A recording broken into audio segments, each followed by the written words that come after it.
چرسدہ کلاڑیر میں وطن کارڈ کے ذریعے مالی امداد کی دوسری قسط کے اجرا کے افتتاحی موقع پر وزیر اعظم یوسف رضا گیلانی نے متاثرین سیلاب میں 20-20 ہزار روپے کے چیک تقسیم کیے۔ اس موقع پر وزیر اعلیٰ خیبر پختونخوا امیر حیدر خان ہوتی، ڈپٹی اسپیکر قومی اسمبلی فیصل کریم کنڈی اور وفاقی وزیر داخلہ رحمان ملک سمیت وفاقی اور صوبائی وزراء اور ضلعی انتظامیہ کے افسران کثیر تعداد میں موجود تھے۔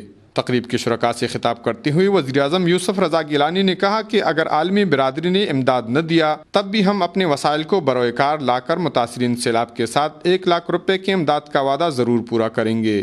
انہوں نے خیبر پختونخوا کی حکومت کو خراج تحسین پیش کرتے ہوئے کہا کہ انہوں نے دوسری قسط کے لیے سب سے پہلے سیلاب زدگان کا ڈیٹا پروسیس کر کے امداد کی دوسری مرحلے کا انتظام کیا۔ انہوں نے دیگر صوبوں کے سیلاب زدگان کو بھی امداد کی وصولی کے لیے جلد از جلد ڈیٹا تیار کر کے محکمہ داخلہ کو ہدایات جاری کی۔ وزیر اعظم نے کہا کہ ہم مخالفین کی تنقید کو مشورہ کے طور پر لیں گے، تاہم سیلاب زدگان اور غریبوں کے امداد کے معاملے میں بے جا تنقید جائز نہیں۔ انہوں نے کہا کہ پاکستانی قوم انتہائی دلیر، بہادر اور حوصلہ مند ہے، کیونکہ انہوں نے لوڈ شیڈنگ، سیلاب اور دہشت گردی جیسے سخت حالات کا ڈٹ کر مقابلہ کیا۔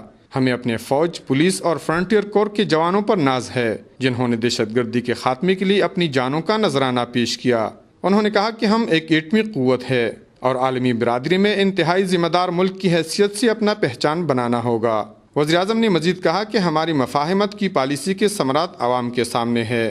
سادہ اکثریت رکھنے والی پیپلز پارٹی نے شہید ذوالفقار بھٹو کے بعد پہلی جمہوری حکومت نے ملک کو 4 بجٹ دیے اور تمام اہم بلز اتفاق رائے سے اسمبلی سے پاس کروائے۔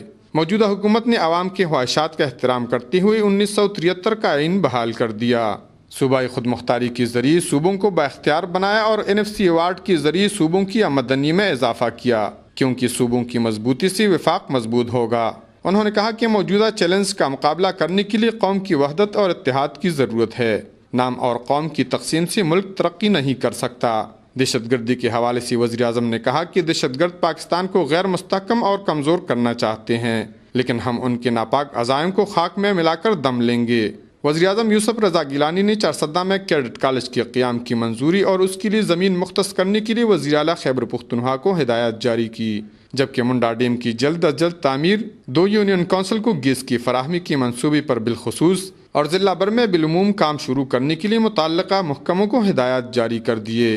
تقریب سے وزیر اعلیٰ خیبر پختونخوا امیر حیدر خان ہوتی اور صوبائی وزیر قانون و پارلیمانی امور بیرسٹر ارشد عبداللہ نے بھی خطاب کیا۔ کفایت اللہ، اے نیوز، چرسدہ۔